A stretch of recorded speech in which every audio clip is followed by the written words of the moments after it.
Good. Everybody, AJ Heitman here from GEMS and the EMS Today show. And welcome. Today my guest is Dr. Jim Augustine. Dr. Augustine is a board practicing emergency physician, and he chairs the National Clinical Governance Board for the U.S. Acute Care Solutions. He's a fellow in the American College of Emergency Physicians and a medical director for many services, a few of which I'll name is the North Collier Fire District in Naples, Florida, and Washington Township Fire Department in Dayton, Ohio, South Fulton Fire Rescue in Atlanta, Georgia. He serves on the GEMS editorial board, and I'm proud to say he was a recipient of the John Pryor EMS Physician of the Year Award, selected by his colleagues. Most importantly, he's one of the key Eagles group. He is kind of our archivist. He handles a lot of our data and is an integral part of it all. We're going to talk about something that I'm sure you haven't been talking about at all, and that's the coronavirus. Now, we're only going to talk about the coronavirus in the sense of how it really can affect some people versus other people. Much of what we've been talking about weekly on the Eagles meetings, and we're finding that there are some trends, obviously comorbidity factors, et cetera. So should you be worried if you have comorbidity factors? Yes. And I'll let Jim talk a little bit more about that. But then more importantly, Jim has been advising the International Association of Fire Chiefs and others on opening up again, what we're going to expect in the future, what we should be thinking about this summer. So that's really the context of today's show. So welcome, Jim. Nice to be here, and it's an honor to work with you all these years, AJ. So talk a little bit about how you see this affecting people. Some people it affects in a mild way, and other people it just is a whammy. Yes, sir. So like all infectious diseases, how they affect you depends on how much of the bug you get, how your body reacts to it, and then how your body reacts to its own defenses. So all those things in play lead us to where people who seemingly have the same infection by name, but are acting and responding very differently to it. The first thing that's weird about the coronavirus is it appears to have somewhat of a dose-dependent relationship with what symptoms are.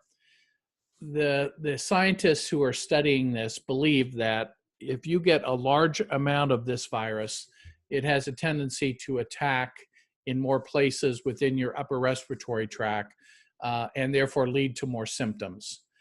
The higher the dose that you get, it appears the sicker you get. Well, how do you get the dose? When you say a dose dependent, how much I inhale, how much of the virus is in the air at the time that it comes into my body? That's it, or how much is in the droplet of air that you inhale from someone else as they cough or sneeze or sing or shout or something like that. So what has really been studied well is the high incidence of COVID that has been spread amongst groups like choirs, where they're with each other and are singing together in a relatively small space, and they very efficiently spread the virus to each other. And I don't know where it was, but we had 16 people that were in a bar together having a good old time, and all 16 of them got it. So shouting, dancing, dance clubs, bars, not a good time, is it? Yeah, any of those things, and cooler temperatures have a tendency to be more effective. So that's us with our food processing plants, with our pork and beef and other places where they're processing. In a few diseases, they have estimated how many particles it takes for you to get infected. Of course, your body every day is resisting billions of infections. Our bodies are so efficient. We inhale, ingest, put on our skin terrible substances, and our body just takes care of them. So one of the things really important to remember, you cannot sterilize yourself or your child to a better life. You have to build a good immune system. And a good immune system, you have to eat dirt. You have to share, a certain amount of secretions from other people, and have your body be able to understand what is good and bad. And for the stuff that's bad, it has to react at a level that doesn't hurt you in the meantime. And with this virus, our body just doesn't quite know what to do with it. Is that right? Well, it knows what to do with it because it's been exposed to similar coronaviruses before, but not this one. And this one mutated itself away from the way coronaviruses have been existing with humans probably for thousands of years, causing little bitty colds. And SARS and then MERS and then this bug have mutated to the point where they're much more destructive and cause infections in the lower respiratory tract. And then those infections cause other problems like blood clotting and other things. If I could use an example of something simple and most of us recognize, poison ivy. So poison ivy is your body's reaction to an oil that comes off of certain plants. People react in very different ways, with some of them getting very, very large reactions to poison ivy oil, and others who will say, I've never gotten poison ivy in my life. I could take a bath in this stuff. And so that is how your body reacts to this. In some cases, it creates blisters and large areas of blisters. There's pain associated with that, and low level pain is itching, and it drives you crazy. Some people then just get larger and larger blotches. Some people, if they inhale the oil, they get big reactions in their mucous membranes and down into their lungs. And again, other people have no problem being exposed to it and never react to the oil. So that's how very different your body reacts. We believe that people with asthma and other allergic problems react to certain substances in a much larger way and release more of your body's defense systems, including substances called cytokines. And 100 years ago, in the 1918 Spanish flu outbreak, what they identified killing a lot of younger people at that time was what was called a cytokine storm, where your body's release of these defense substances caused the body to just begin to break down. And then people got terrible reactions. Their lungs broke down and they died. And that was Spanish flu 100 years ago. So that term's 100 years old and gets applied every once in a while in other diseases. But mostly it's related to body's reaction to viruses and things like a coronavirus. And so this one, I'm hearing that term an awful lot. Some people that really react badly, just their body seems to disintegrate rather quickly. Yes. And that's the same issue, AJ, with children. That this multi-system inflammatory syndrome is the child's reaction to the virus. And in a certain number of those, the body's reaction just begins to multiply on itself. And they get a lot of breakdown of organ systems based on their white cells and antibodies going crazy, releasing cytokines. Now, to this point, children have not been dying of coronavirus, and frankly have not been dying of this multi-system inflammatory syndrome in children. That's remarkable.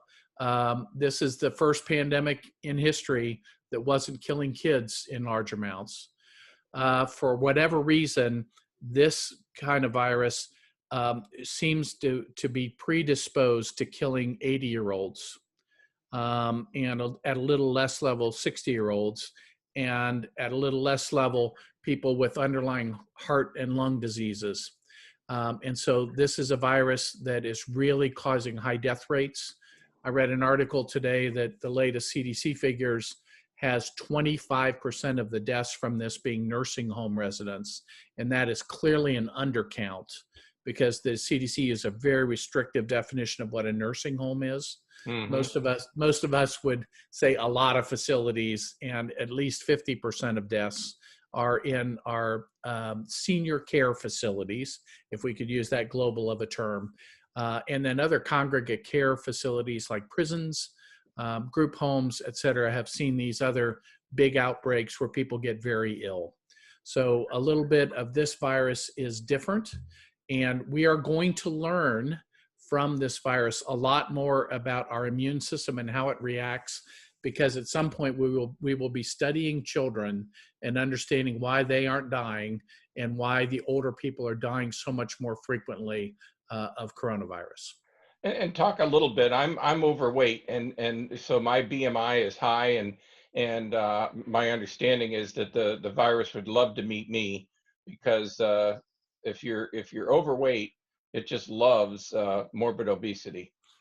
Well, part of, all of our constitutions is what our healthy weight is, and some people do very well, and again, based somewhat on our ethnicity, the people with certain European backgrounds, they have a predisposition to BMIs that are high. That has something to do with how they survive. Nonetheless, all of us are at risk for some diseases that are ethnicity specific. So we have recognized that in healthcare for a long time. We don't look for sickle cell disease amongst European Caucasian people. We don't look for Mediterranean diseases and anemias in people from Asia, and so forth. And we've long known that certain ethnicities and races are predisposed to certain cancers more than others, and we go looking for them more routinely. Those are kind of things that are kind of built in, and they probably had to do with survival of those people over the years. So BMI, one of the functions of BMI is what does it do in reducing lung capacity? And very clearly, people with higher masses of bone and muscle and fat, their lungs get compromised, and so they don't have the same reserve capacity. And then people with all forms of cardiovascular disease, some of them get exacerbated by your BMI, and those are things that would put you at risk. And then this virus, like many other viruses, also affects your coagulation system. And this particular virus causes it to be overreactive on the side of clotting. And so we see people having problems with their coronary arteries and problems with clots in their lungs and other places. That's one of the manifestations of this virus. And correct me if I'm wrong, but a lot of people are saying that someone can recover from the coronavirus and then be seen by EMS a couple of weeks later for a stroke or a PE or something like that. Am I right? Yeah, like many other viruses, some of the complications don't come for weeks. I'll contrast this to the last major outbreak we had, Ebola virus, another form of a virus. It clearly does not cause clotting. It causes you to lose all your clotting factors and you bleed to death. So recognize within the virus community, some cause your immune system to go crazy, some don't. Some cause your coagulation system to clot you, and in some cases it causes you not to be able to clot. So in two back-to-back big public health issues, we have the exact opposite effects on your coagulation system. People with Ebola disease bleed to death. People with coronavirus are at risk of clotting. And that clotting typically comes later and may have something to do also with your hydration status. That if this dehydrates you, particularly if you have underlying some compromise to your health, that this would make you susceptible to have a heart attack, a stroke, or a blood clot later on. Now, there's a study circulating around that they're talking about blood type. That if you're type A, you're more prone to some of these diseases than type O. Have you been digging into that at all?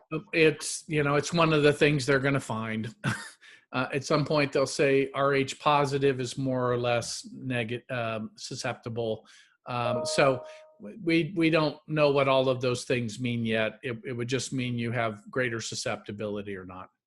And where are we at with, I mean, I just read this morning in San Diego, they have I guess a protein, he's developed some protein that helps fight the disease.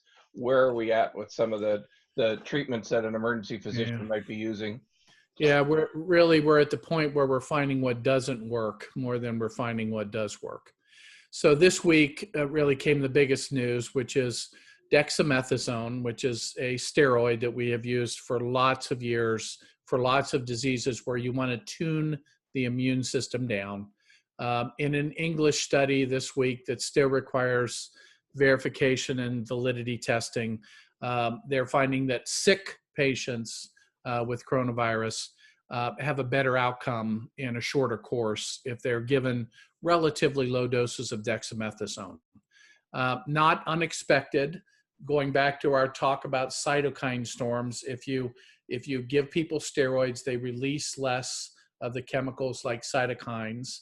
And in some cases, if you tune that just right, then you reduce the body's damage to itself, and you improve the ability for the body to recover itself. So that was, frankly, the biggest news of the week was the improvement in outcome for sick patients with coronavirus by giving them dexamethasone. So When you that's say sick, when you say sick, you mean hospitalized? hospitalized, intensive care, and particularly those before they go on the ventilator. The second news of the week was very clearly the drugs that we thought might work to begin with, which were chloroquine and hydroxychloroquine, do not work. And they're associated with a lot worse outcomes. And so that was a treatment news of the week. Third, we still don't know where convalescent plasma has a role. It may reduce very sick patients. It may reduce death in patients who are on ventilators, so that getting antibodies that were produced by somebody else but have your same blood type, if we infuse those antibodies into you, it may improve your body's defenses to this without causing more harm. But so far, the results have not been overwhelming with that. So on the treatment side, as with all viral diseases, viruses have to be living inside human cells in order to replicate and to cause their harm. If you're going to kill the virus, what it means is you've got to kill the cells that they're living in, or in some way really impair them. Mm-hmm. And that always has downside negative results associated with it. So you try to kill just enough of them, not to kill the human, and that is very difficult to do. So we've been short across humanity on being able to treat viral infections. Instead, this is all about preventing them or modulating the effects that your immune system has to them. Now, EMS has been feeling very helpless because they're having to terminate codes, and they're not intubating in many systems. And the one thing that your colleagues were on with me a couple of shows ago, and we talked about the amazing results in just changing the body position. Some call it proning, but proning means, you know, what it sounds like, proning. What people in Florida and other systems have been finding is just turning the patient to their side.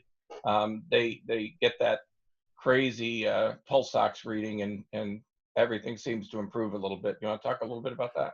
Yeah, so this is long time EMS teaching is put the patient in a position of comfort, yeah, and where they can breathe the best. So rule number one for EMTs, if the patient's found a place where they can breathe, leave them there. Right. Do not flip them over, think that putting them on their back and strapping them to a board or your stretcher is necessarily treatment for a lot of sick or hurt patients. So here's another case. What we believe is that people, if you kind of rotate them around, including over onto their belly, and keep their head up a little bit, that they have more lung capacity. If that's what's needed, that's a really good thing. Many times the patients have found that themselves and will say, I feel most comfortable. That's been my experience so far, is the people realize that rolling around a little bit, their muscles feel better and they seem to be breathing better. And in this case, we also get a very objective measure that helps us understand that, which is the simple pulse oximeter on the finger. Mm-hmm. And so it would be, some people may not have figured that out yet, and they're laying on their back because they feel terrible and they think that laying on their back is the right or only thing to do. And you're like, no, let's rotate, let's sit you up, let's hold you up on our stretcher by increasing the angle, or let's flip you around on your belly and see if you're breathing better. And lo and behold, we get an improved pulse oximeter reading, and the patient says, most importantly, I feel better. Those are always good things to do, and part of our long-term strategy of put the patient in a position of comfort, let them tell you what works. And if they're telling you you're killing me by doing this, don't kill them. AJ, I did a long series of cases of us hurting people by strapping them on a long backboard. Mm-hmm. People with broken jaws, people with bleeding in their mouth or nose, people who've been shot in the face, people in congestive heart failure. AJ, this is your career. I know.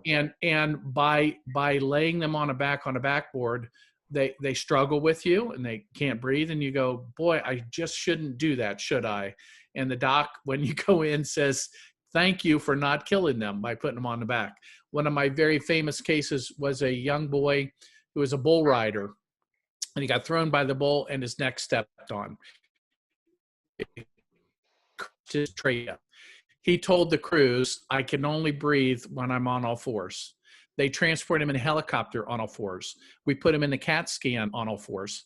We saved him. If we'd have flipped him on his back and forced him to stay that way, he would have died with no airway. So very important. This is just one other place where we're taught again, let the patient tell you how they can breathe the best or function the best. And in this case, we even get the additional objective information that the pulse oximeter says they're oxygenating better. Well, in my early days when I was a teenager riding with my dad, he had a special ramp built into their international ambulances, and he'd bring a stair chair in and he'd transport the person. We'd never do that today, obviously for safety reasons, but they had a hook that would hold a stair chair in place. And on other occasions, I'd see him have the patient sit up, hug a pillow, and let their feet dangle on the floor. And he would explain all the dependency and the fluid and all of that. And then as you go through your career and you see people trying to force a congestive failure patient flat all the way down the steps, they're literally drowning them. So in this case, to summarize, if the patient's comfortable hugging a pillow, let them hug a pillow. Prop a pillow behind them, let them hug a pillow in the front, put them in the position of comfort. Yep. Now, let's AJ, you and I have probably been on the same call where the patient couldn't even tolerate, now this wasn't COVID, but a patient in frank pulmonary edema who the only way to transport him was sitting in a captain's chair. Mm-hmm. And you had to be smart enough as a provider to know they're telling you the truth. If you try to strap them on a stretcher with no leg space, they can't do it. And you put them in the captain's chair and they survive to the hospital. Well, the key is what's the term? The happy happy hypoxic. Happy hypoxic. And Okay. There's a lot of paramedics telling me that the first time they see somebody who seems pretty good and they put the pulse ox on and it's extremely low, they just change their position a little bit, and amazingly the pulse ox comes up. So that happy hypoxic adds one other concept to this, which is, why aren't these patients desperately seeking to improve their oxygenation? Right. That's really what this is about. There's something that's a little unusual about people with oxygen levels that are low like that, that aren't struggling and telling you immediately, I can't breathe. So that's this kind of weird. Now, what that means, like anything else in your body, you have to have brought your oxygen level down very, very slowly. Mm-hmm. And so this was occurring. And again, most of the happy hypoxics are 10 to 14 days into their illness. Up to a week, it takes some 5 to 7 days for you to get your symptoms. You get checked, you have the disease. You're told, these are the things we're worried about. Fortunately, you don't have to come in the hospital, but you will be at risk for things for at least another week to 10 days. And one of the things I worry about is that you'll have difficulty breathing and your lungs will not be getting enough oxygen, even though it might not be bad for you and you may not feel it right away. And then that patient calls EMS because for some reason they think they're feeling bad. They put a pulse oximeter on their finger and it's measuring in the 70s or 80s. And they're like, sir, why aren't you really desperately short of breath? Well, that patient has been working to reduce that oxygen level for probably 10 days. And they've come down slowly and they don't appreciate that they're breathing 22, 24 times a minute. They're still mentating clearly, but their oxygen level is low where it doesn't belong. This isn't, your long-term COPD patient or something. So that's why this is unusual. That's why EMS providers need to recognize their pulse oximeter may not be lying to them, and then why they begin to position them and then give them some supplemental oxygen underneath the mask to make sure that they're feeling better. And those are really important points too, AJ. All of these patient interactions begin with a scout provider and begin with a mask on the provider, mask on the patient. If they need oxygen, that's great. Leave the mask on them, put the cannula on underneath and the mask over the top. How do you feel about face shields in the field, Jim? Okay, so what we do know is this is, again, spread by droplets. Mm-hmm. And the essence of this is a droplet getting into your eyes and being swept into your nose is just as efficient at making you sick as you breathing it in through your nostrils or through your mouth. So we have added some form of covering for your eyes. And one of the ways to do that is to put a shield over your face. So then all the air that you're breathing has a more complicated route to get up and try to get into your eyes. You and I have both had the experience of people coughing in our eyes, coughing in our face, and it goes into our eyes. And what someone realized early in the management of this is that would be just as efficient as coughing right into your nose. So that's just a word to the wise. Yes. Let's get into some of your slides. Is that okay? That'd be great. So AJ, the first thing I want people to know is where we're at now really is planning for the fall. And in planning for the fall, we are potentially very challenged and could be looking at another peak to what is going on with our communities and with respiratory illnesses. So I began to think through this. What do we need to know and plan for the fall? So if you'll advance, the first thing I wanted to let people know, and this is new information to you even, AJ, we're studying the impact of this virus on our ED volumes. So we are looking across the country at a large number of emergency departments and saying, what happened to your volume in the first 5 months of the year? If you'll recall back to January, February, this country was still dealing with the seasonal influenza, which at that point was mostly H3N2 influenza. And ED volumes were up in the month of January by 7%, in the month of February by 4%. We believe the first case that was known came into this country in California in December. But the first well-known case was January the 20th into Seattle. And so they've documented some of the stuff that was happening, but very clearly by March, people began to be concerned and states began to shut down. At that point, people were very concerned about going to the emergency department. And for the month of March, ED volumes were down 21%. In April, they went down 49%. In May, still down 36%. And our pediatric emergency departments even more dramatically impacted with volumes down 70% year over year. So these are big numbers and probably are tracking in the same way that EMS calls were. I'm familiar with the state of Georgia. We have a really good statewide system. Our calls were down very significantly. Motor vehicle crashes down, but out-of-hospital cardiac arrests and death pronouncements up very dramatically in April. We don't have the May data yet. So I thought I would share that with you and with the listeners so that they understand this impact. When they look at other parts of the healthcare system, it's even more stinging because our cancer screenings, our elective heart procedures, our colonoscopies, et cetera, down some of them over 90%. There's an ongoing death penalty that will occur in this country about us having to frankly not deliver our routine medical care for months.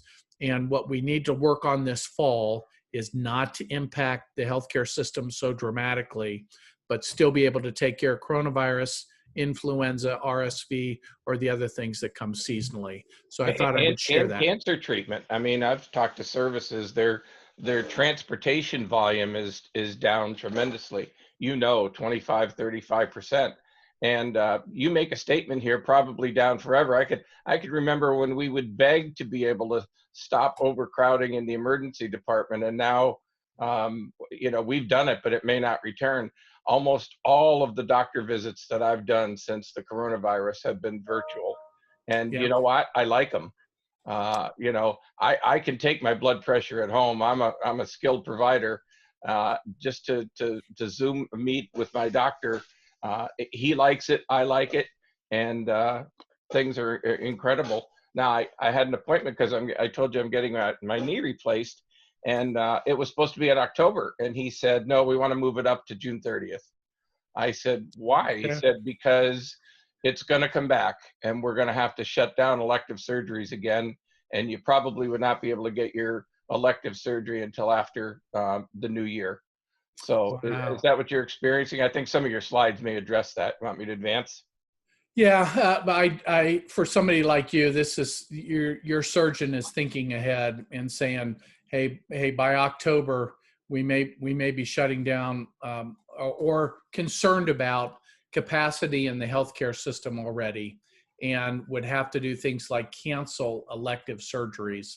That's very smart thinking, and probably is true. So let's talk Okay. a little bit more, Jim, about the when you say that emergency department visits are probably going to be down. Do you think that the public has a whole new psyche about going to the emergency department? They do, and that psyche is just one extension of what they believe about the entire health system. If they can even get beyond, I'm not going to leave my house, or I'm not going to interact with anybody that I don't have to physically. So we still have friends who won't leave their house, and they have everything delivered to them. And they wouldn't think of going to a place where other people are sick, like a hospital, and in particular in the emergency department. So And one of the articles that I shared with you the other day, right in the middle of it, I don't know where it came from, was a quote from a citizen who said every time they see an ambulance now, they think that there's a coronavirus victim inside. yeah, And yeah, of course, every EMT and every paramedic are being trained that every patient you have to be suspect of, you have to be prepared for. and that's smart thinking on our parts. That's extending this process of universal respiratory precautions. And for people old enough like me, we used to do patient care with no gloves on. And then in the late 80s, early 90s, we understood that bloodborne pathogens were a real risk. And now there's not a patient encounter that doesn't take place without gloves on. So we've moved towards the universal respiratory precautions appropriately at this point, concerned about it. And we are now very good and skilled at asking the patient if they will don a mask, and in that way reduce the potential that they will infect us. And we're extending that same thing by putting a mask on ourselves. So that's a new approach to the patient that probably is wise for us, and that will probably carry through for many years. And you know what's funny? You and I and several others had a lot of friendly debates about EMS carrying thermometers and is there a reliable thermometer? And, I was always a big proponent because of detecting septic shock. But now, it was always my wish that ambulances begin to carry thermometers. And I got my wish in a bad kind of way. Yep. And I still believe in the thermometer that's in the back of your hand, like your mom taught you. Yeah. And even through a pair of gloves, I can feel someone who's radiating heat at me, or cold, and so I'm still in favor of that. And then adding the thermometer, an accurate thermometer, to armamentarium for vital signs, really important. And it's beyond sepsis. I believe in it for sepsis, but many other things also. You have a weak and dizzy patient with no explanation, and then you get a thermometer reading, and it's like, okay, I got it. Yeah, and particular kids too. I mean, I always wanted a thermometer when I was taking care of a child. And I think that the fallacy right now is that, they take my temperature if I'm going into a grocery store, but temperature is only one part of this whole thing. You could have the virus and not have a temperature, right?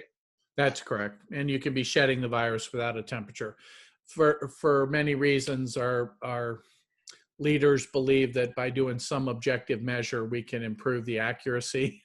And so taking a temperature tells people coming into the store that you're concerned enough and want to reduce the exposure of their employees and the other customers, and that they're thinking about it. So they're taking a temperature. And I think I told you I talked to a group of paramedic students that were graduating yesterday, and the comment that I had was that you can look around at an accident scene and see nobody wearing masks. Our National Guardsmen weren't wearing masks during the riots and the little demonstrations. And if you go to a motor vehicle collision, it very well could be somebody who was trying to rush their mother or father to the hospital. And so to think that you're at a standard extrication, there is no such thing. When you go into a bar now, for somebody who collapsed in a bar, there's going to be people yelling and hooting, and you better be protected, correct? Yeah, you don't know where the danger might be. And even if it's not the patient, it's, their friend or family or something else. We learned that in SARS, that how dangerous the family could be. And then we extended that during the Ebola times to make sure that you appreciate that those people living around them potentially are harboring the Ebola virus. We have fortunately carried that through then to the novel coronavirus. And I'm hearing, as are you, that many fire stations have all of a sudden felt that, well, we're opening up the country, so we don't have to wear masks around the station. And we are probably more susceptible than many to getting it.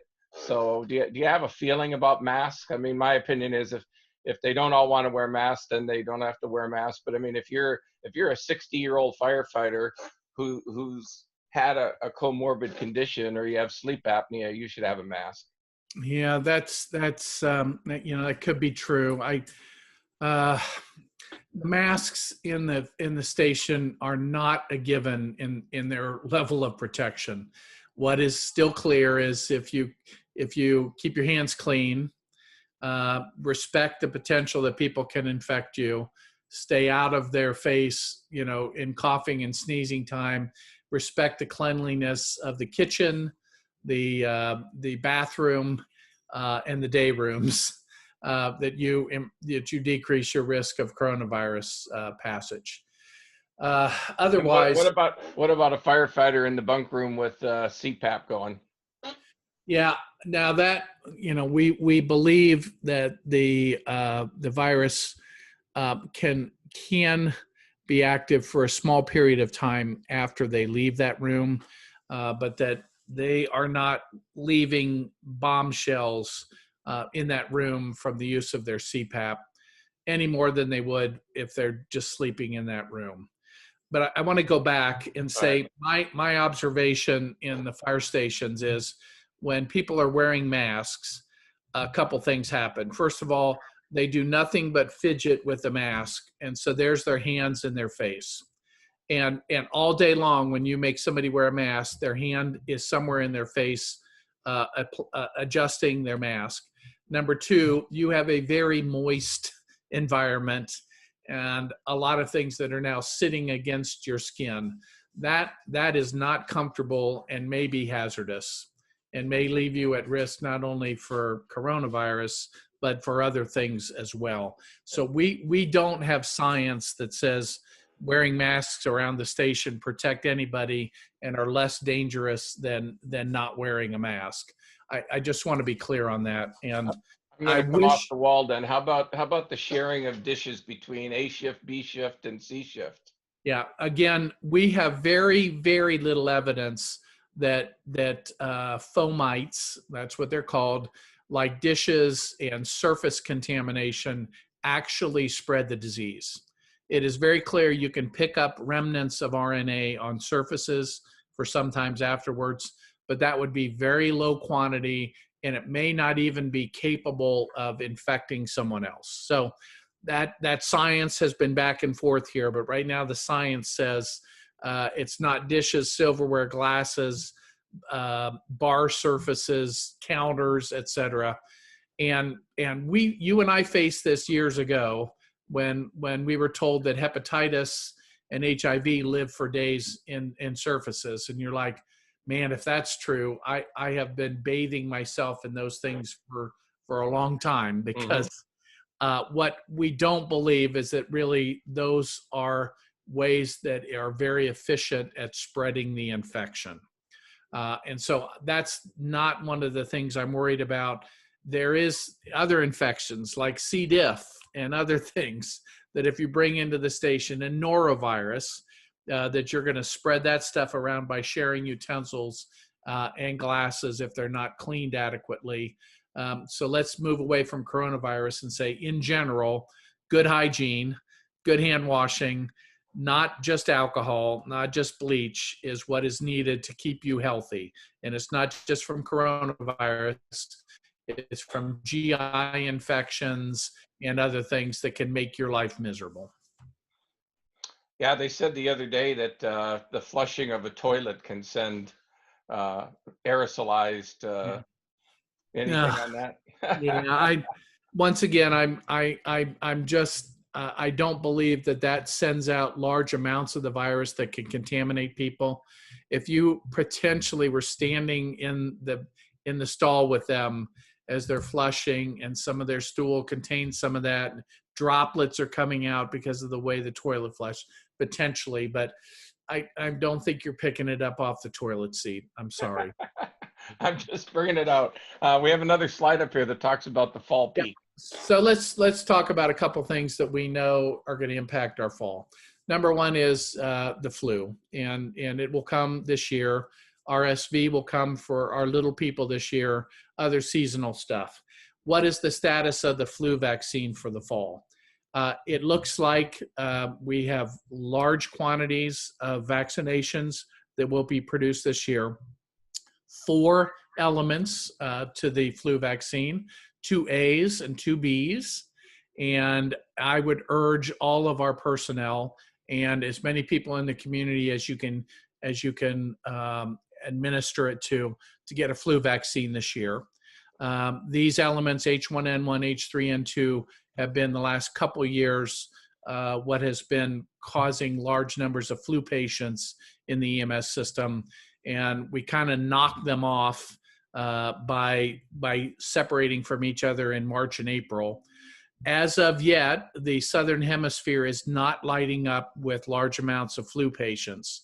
That's good, because oftentimes places like Australia are a precursor to what happens in this country about 6 months later. So far, flu outbreaks in Australia have been minimal, and that might bode well. Nonetheless, I think it's a great year for everybody to get a flu vaccine, and these are the elements of it, and production is going well, and production of these vaccines don't impair us in being able to develop and build and package a lot of flu vaccines, a lot of coronavirus vaccines that we may need if they get developed. So our planning for the fall, I guess, I'll get vaccinated, so I don't have to move to New Zealand. I take it. I'm okay staying where I'm at. You're okay. All right. So for the fall, what we need to start building now is, what's our plan to educate the public? What do we want to do about having them call us or go to the emergency department or call their doctor? When should they just stay at home, and how can they self-treat and evaluate themselves? Each year, we try to teach people about the flu and when they should call us, about their GI symptoms and when they should call us. This year, it's going to be much more complicated because we'll be wrapping in flu and RSV and pneumonias, et cetera, along with coronavirus. That could make our public messaging this year both vital and difficult. So we should be thinking about that and planning with our public health and hospitals now, how to do that, and then how to set up within our 911 centers a triage system, whether it's Pandemic Card 36 or others. What are we going to do about telling people you just have the flu and we're going to send a public health nurse to your home? Are we going to ramp up cable TV channel 1 so that people can get self-care instructions and care of their family instructions? Are we going to give them care packages which have a pulse oximeter and say, take a reading on this every 6 hours? Those are things we got to build now. And then we've got to be able to teach our own people. That's first. And AJ, are people notorious in our industry for going to work sick? Oh, yes. It's terrible. We're some of the worst about coming to work sick. We're going to have to convince them this fall, if you're sick, we don't want you here, and you're much more of a liability than if you stayed home. So we will have to message our own people first to talk to them about themselves and their family. And then, vaccinations where appropriate for our elder population. When do they need a pneumovax, et cetera. So an important year for that kind of messaging. And then an important year for us to teach them about how to take care of themselves and the things that we want them to watch out for. Great. The next thing I wanted to talk about is this, we're building armies now of contact tracers. Right now we have a small army that every day is out searching for people and their contacts who have meningitis, syphilis, gonorrhea, Lyme's disease, etc. We have been doing contact tracing for many diseases for a long time. This year, we are now training large numbers of people to do contact tracing for coronavirus. It means tracing them back 7 days to see who they were in contact with. In some cases, our mobile devices can help us figure that out. And then we got to tell those people who were exposed how long they need to be in quarantine or where to go for testing and at one time. We need to apply this to ourselves.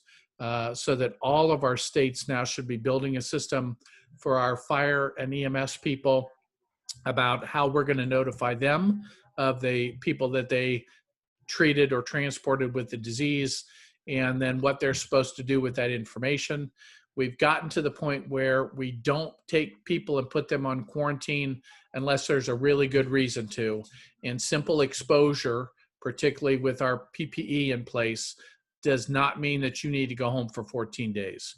So really good that we mask the patient, mask ourselves, stay out of 6 feet and stay away for 15 minutes. So the key parameters still within 6 feet for more than 15 minutes are a real risk. And if we can avoid those 2 parameters with our EMS personnel, we're all the better off. It is hard in the back of an ambulance that puts you right next to the patient, though, isn't it? Yeah, in the back of an ambulance does, but if they have their personal protective equipment, if they have their mask on and you have your mask on, and one of the things I'm going to talk about, AJ, that's on the good side is it appears we will have a good supply of N95 or higher by this fall. And that would mean I'm in the back of the ambulance, I'm the scout person. I didn't let my other personnel get within 6 feet of the patient because I could manage them safely and efficiently by myself. And then nobody else gets exposed. And I got my N95 on. I've got my eye protection. I've got my my gloves. In appropriate cases, I might put a gown on too if the patient's spewing a lot of stuff, which means in the back of the rig, I'm protected too. I'm keeping the ventilation system. I'm keeping out of the patient's grill so that they're not coughing or spewing on me in some way. And that button that's on the action wall that nobody liked to use because it turned the exhaust fan on. That fan should be on all the time. Yeah, it should. And you should be moving air through. That's a good idea. Now, there's quite a few EMTs that have been laid off because of interfacility transfers and other things. Could they apply for a job as a contact tracer? I think they'd be perfect for it. They could be, and they're going to be competing with out of work med techs from offices that are closed, out of work people who work in hospitals doing ambulatory surgery and stuff, with med students and nursing students, et cetera. That's who they'll compete with. And there's supposedly going to be about 30,000 positions that are going to be available. I don't think we're moving fast enough on it. At least. So, and that would be through your health department, would it not? Yes, either the state or the local or regional health department. Well, my tip to EMTs and medics that are listening that may be temporarily unemployed is make sure they know that you are exceptional at taking a patient history and tracking things down, because that might give you a key for it. So we won't hold up too much on that. Yep. All right. Good PPE is coming to your door. So we have never struggled before with inadequate supplies of PPE like we have. It looks like American manufacturing is ramping up, and that we're likely to have much PPE in the system, and it will be reliable PPE. We will also have more testing because the production of that is ramping up. Now, two types of testing, AJ. Testing for the virus itself, or the antigen, which is done either with a swab or with spit, and getting to the point where that will be accurate and very quick, which has been two of the missing points in testing so far. So we want to get to high level accuracy, and that frankly comes if we use spit rather than a swab in your nose. And number two, the availability of it so that you can get a rapid result, so that within minutes to hours, you will know whether you have that virus or not in your system. And with your experience with the Eagles, have you found fire departments that have a couple thousand employees that have a method for testing of their people in a faster fashion? Do they have their own testing sites? That's one way. The more useful way is to wrap this into where public health is doing testing, or where the hospital has rapid testing. So you want great people doing the test, and you want it to be done, 1,000 times a day, not once in a while. So. But I guess I feel that the healthcare workers, the pre-hospital personnel, should get to the front of the line just as emergency department staff should be. So we got to find a way to do that. Yeah, you're right there. And then what we're struggling with now is how to apply the other test, which is the antibody test. So looking at a drop of blood or a tube of blood to tell you whether you have been exposed and what potentially it has been your body's reaction to it, and whether it can be protective. We have heard the term Wild West applied to blood testing so far. That is still true. It may be by this winter that we will have tests that we know how to use, and number two, are accurate enough. But right now there are so many tests. Only one of them has actually been FDA approved. We still don't know what to do with IgM levels and IgG levels and what they mean. What they do not mean very clearly is that if you have IgG antibodies, that you cannot wear PPE. We're not at that phase any more than you would say, well, I have hepatitis B titers, and so I'm going to bathe myself in patients' blood. So we have to remember those two things, and then not over-rely on any results of antibody testing now.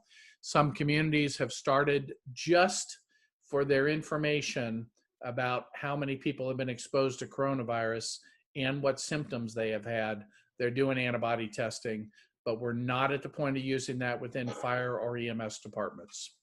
Now, if this comes back in great force, we've done some surveys with the Eagles about whether some of the cities have designated hospitals as COVID hospitals. Can you talk about that? Yeah, so many hospitals started this towards the end of our current our current outbreak, and this makes a lot of sense, AJ. That we keep some hospitals as free as possible of the disease, and let them focus on day-to-day care, which is difficult enough. I mean, we've been struggling for many years to have enough capacity in the system just to deal with day-to-day needs.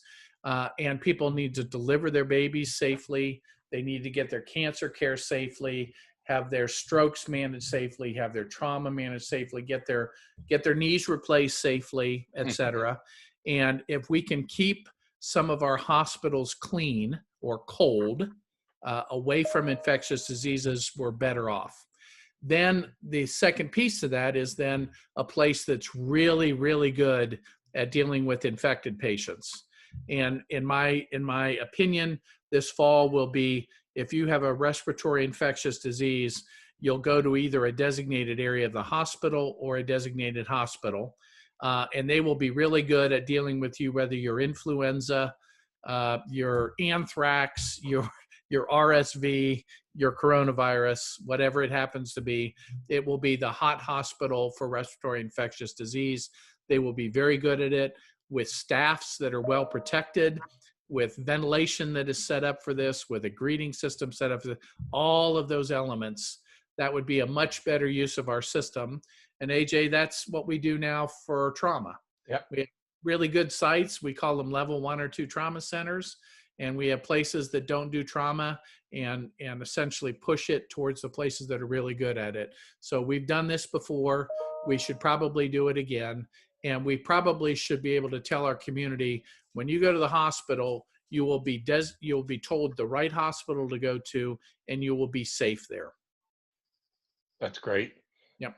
All right. So across the summer, what I call our summer tune-up is we got to share our best practices, which thank you for doing that with us in our industry, AJ, that we're sharing our best practices for the safety and effectiveness of the EMS system.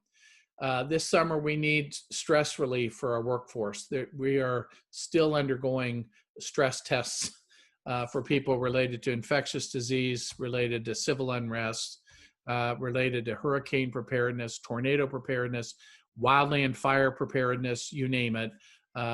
We are at a stressful time. We need to do everything we can this summer to try to reduce that stress. We need to build our relationships this summer, and I put 2 of them in here. Our 911 centers and our law enforcement partners and our corrections partners in some jurisdictions. We should all be building the same PPE, the same cleaning and disinfection process, the same interaction with the public process, a really good system with the 911 center about triaging the calls and giving us correct information and getting pre-arrival instructions set for our communities. Working with our nursing homes, I could have put them in here too. What are we going to do in the fall when they have outbreaks in their facilities? I've already talked to work with the hospitals about hot and cold systems, transitions of care. I hope this winter we're not working in tents outside of EDs, that we will be much more structured than that. And then across our system, the right distribution of PPE to the right places and the right people, with us at the high end of getting our PPE. And then, as always, AJ, as we've been talking about for years, we're short on medicines. It's getting worse. That could be another piece that will be very difficult this fall, is if we don't have IV solutions, dextrose, dexamethasone, albuterol, et cetera, makes life very difficult for our EMS providers. Yeah, it's a crazy time. Yep. You talked about relationships, and I had a long discussion with a couple of attorneys the other day about a change in culture that has to happen. And Steve Wirth is writing a nice article for GEMS, which essentially is going to talk about the concept of my patient. And what we've seen happen with the civil unrest, and what we saw happen in Milwaukee, was a group of police officers, and it's only a very few, that were mishandling a patient And we've all seen calls where we felt like we needed to intervene. And now the public's filming everything, so you have to intervene. If you reach down and a patient does not have a pulse, you have a duty to act. And your duty to act is right then and there. You can't wait 5 minutes if you know that your patient is not breathing. You have to tell the police officer, listen, you called for us, it's our patient now. And I equate it to Sully Sullenberg. He was not in command of the aircraft when it was coming in over the Hudson. He was the captain, the co-pilot was flying the plane, but under crew resource management, he put his hand on the top of the other pilot's hand and said, my aircraft. And the other pilot took his hands away and Sully landed the plane. So the concept that I'm going to be pushing is my patient. If you called me and I see that the patient doesn't have a pulse, officer, I need to take this patient right now. This patient needs advanced life support right now. I mean, that has nothing to do with coronavirus, but when you talked about building relationships in this whole remixing of law enforcement and the redesign of law enforcement with social medicine, et cetera, I think that we have to exert ourselves. So that's my editorial comment for today. Very good. And thanks and well stated. Jim, thank you so much for your words of wisdom. It was a pleasure. I think that this is a well worth view for people to watch, and we'll have to reconvene again and see how the numbers are in the next couple of months. And hopefully we will discuss good things and good practice, and that we've stayed safe and that we have reduced impact. We've kept our economy moving. And our children being educated and all the things that are really important in our society. I also look forward to coming back at some point talking about a vaccine and our place in doing vaccination. Talk about being a hero. It will be when we have the potential to turn around a disease that has caused tremendous damage across the globe. When you look back and think it was just over 100 days ago this began, and we've already had people dying at very high rates and 2 million cases in this country. That's really big numbers. And I look forward to the day where we're talking about vaccination and how EMS will contribute to that and how much our community will appreciate it, because we'll be back to a life where we're out interacting with people, having fun, and where we don't have to be afraid of each other. And a couple things. One is complacency. Please don't get complacent out there. When you go home, make sure that you're following a procedure so you're not bringing the infection home with you. Take care of yourself. Eat, sleep. We've been learning that sleep is a very important part of this whole thing to be able to resist the disease, and just to take care of yourself mentally and physically. Yep. The other thing is that the Eagles, I know from the work that we're doing, may come out with some ideas and some standardized things about how to build relationships and things going forward. So that's one of the really good benefits of the Metropolitan Medical Directors, is that they're thinking as a group, and sometimes they have things that we can share. And Jim, I'm sure that you, as kind of our ambassador to the Eagles, will give us some of those things that can be standardized.